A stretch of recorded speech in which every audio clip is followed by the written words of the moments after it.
Hindi, nagagalit ako kasi ang taas na ng presyo ng itlog. Hindi na kami papayag. Apektado yung fitness industry. Yun. Ito na si Rendon, galit na. Ha? Oh, hindi na daw siya papayag dahil mataas ang itlog. Apektado ang fitness industry. Wow. Ayaw mo nang sumama-sama sa mga raid? Ha? Gusto mo na rin tumira sa mga politiko? Gusto mo na rin tirahin yung itlog? Lalong-lalo na yung mga mahihirap nating kababayan. Sorry. Pag naririnig ko to ang kengkoy. Lalong-lalo na yung mahihirap natin. Biglang concerned ka sa mga mahihirap ah. Ang corny nito. Ang kengkoy nito si Rendon, no? Yung pinapanood ko, gusto ko i-share sa inyo. Nananahimik ako sa gym eh. Pero pag nananahimik sa gym, pinataas-taas nyo yung itlog, ginagambala nyo to si Rendon, no? Mainit tuloy ang ulo. Ibaba nyo ang itlog. Galit na si Rendon sa inyo, ha? Wala kayong suporta makukuha kay Rendon.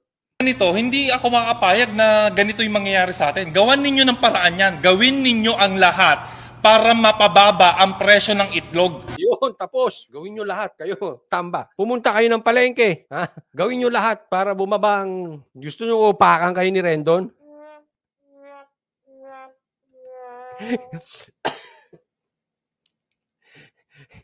Parang, ang kengkoy. Parang yung mga artista vlogger. Biglang nagkomentaryo sa politika. Anak ng teteng. Sa hindi nakakaalam, ano ba Sobrang taas na eh. industriya ninyo? Paano ba yan? Kasi yung itlog, yan yung kinakain ng lahat na nag-gym. Atlet. Mas hindi matigil-tigil yung tawa ko rito. Kasi ang itlog yan ang kinakain ng lahat na nag-gym. Kaya galit na galit. Lahat eh. Tsaka hindi lang naman kami. Pati yung mga food industry. Yan yung rekado. Food industry. Gina Mix Videos. Punyemas.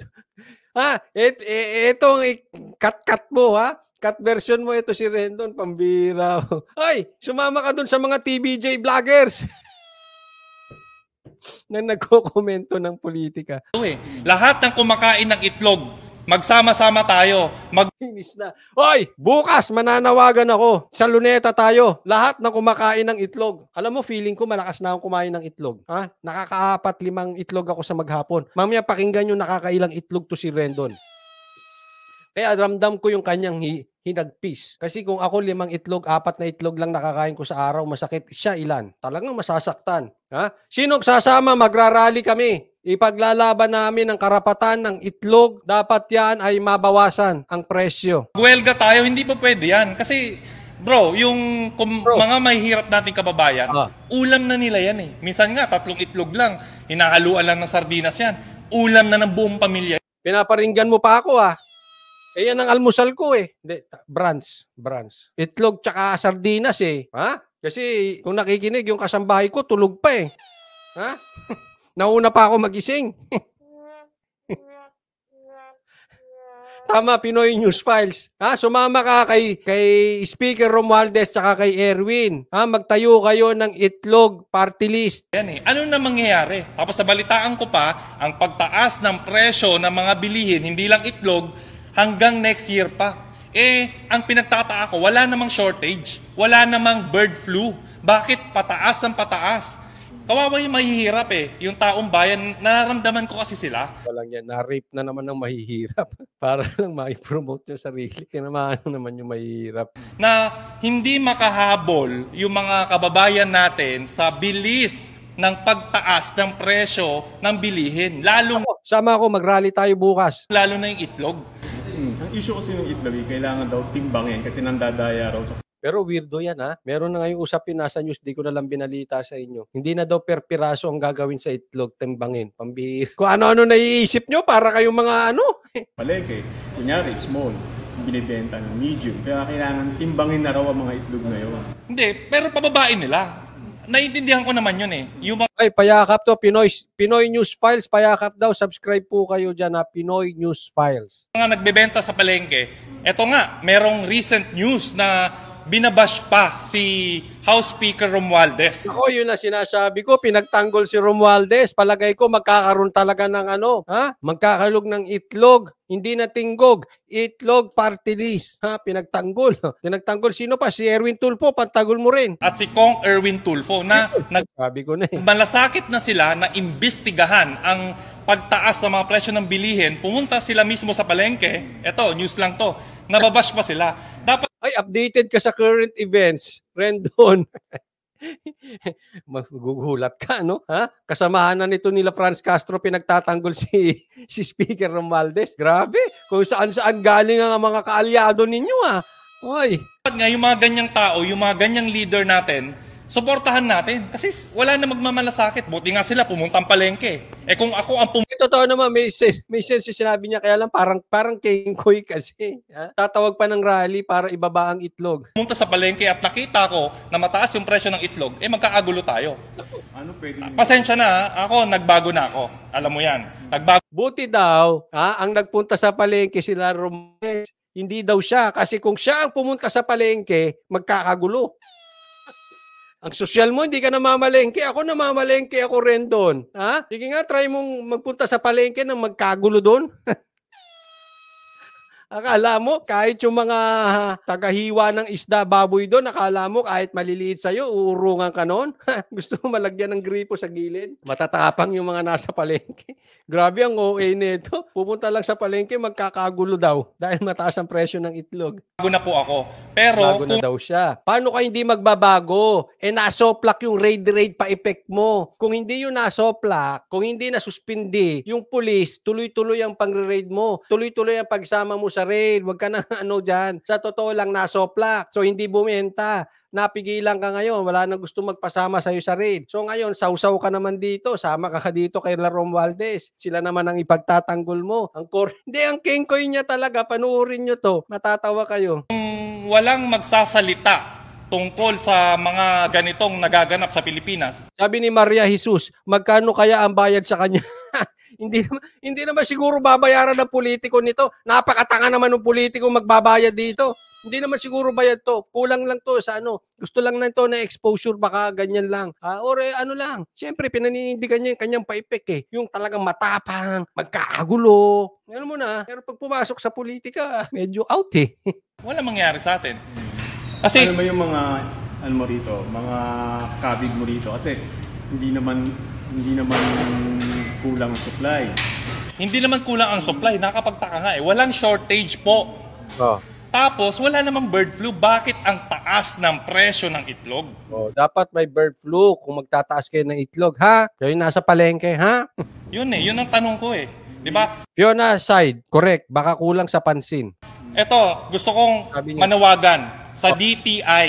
O, DTI. Kung sino man po ang nakapwesto dyan sa DTI, kung meron kayong puso para sa taong bayan, sana po, Galing mo, Rendon. Concern ka sa puso ng taong bayan.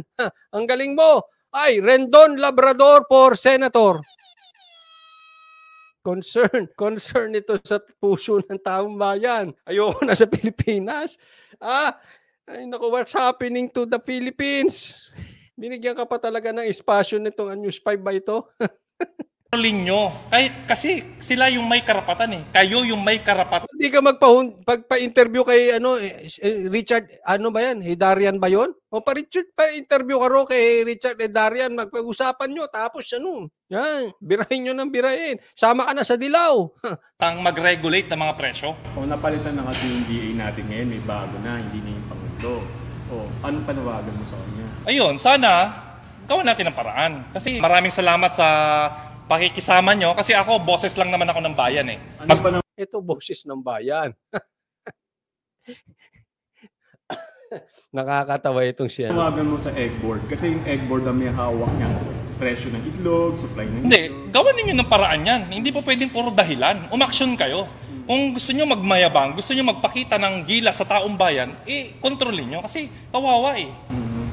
Wow, what else? Sige, yung itlog ba sa mga nag-gym, gano'n ba nakukonsume na nagsisama? Loko-loko rin itong reporter na ito eh, no? Parang kinakargahan pa na, alam mo yung parang gusto niyang gawing tanga. Hindi naman, ewan ko ha. Yeah. Balik niya ngayon sa gym. Yung itlog ba? Ilan ba nakukonsumo ng mga nagji-gym? Tingnan nyo, sagot. Ako kasi, ang kinakain ko sa isang araw, isang tray ng itlog. Yun! Finish na talaga. Meron palang taong gano'n kumakain ng isang tray. Ang isang tray po ng itlog dun sa mga hindi nakakaalam, 24 ay 30. Isang tray ano bang tray yung sinasabi mo? Baka maliit na tray yan. Kaya alam kong tray yung di ba isang tray yun? Yung 30, huwag mo sabihin yung 12. Pero miski na yung 12, lakas mong kumain ng itlog Parang, Brad, parang tinalo mo si Tipi Pagdating sa kainan ng itlog, tinalo mo yung, ilang kaya nakakaing itlog ni Tipi? Ako nagtatanong lang lalo ngayon, mayaman na yun. Ilang kaya, tapos ang napapaligiran pa siya ng mga mapuputi at matatangkad. Ilang itlog kaya ang nakakain ni Tipi? Sino kaya ang mananalo sa kainan ng itlog sa kanila ni Rendon? Para saan ba?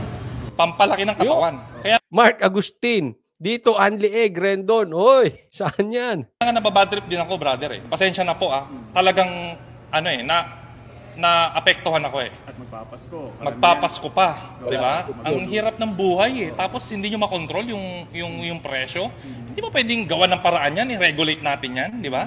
Bakit Alam mo, ngayon ko lang napanood ng buo to si Rendon. Comedy pala. Ay, naku, paborito kong comedian dati, sila Babalot tsaka sila Dolphy. Parang parang may ka rin May pag-asa ka. Rendon. Bukas, ako'y mamamalengke at bibili ako ng maraming itlog. Hindi, nagagalit ako kasi wala namang magsasalita Buong fitness industry.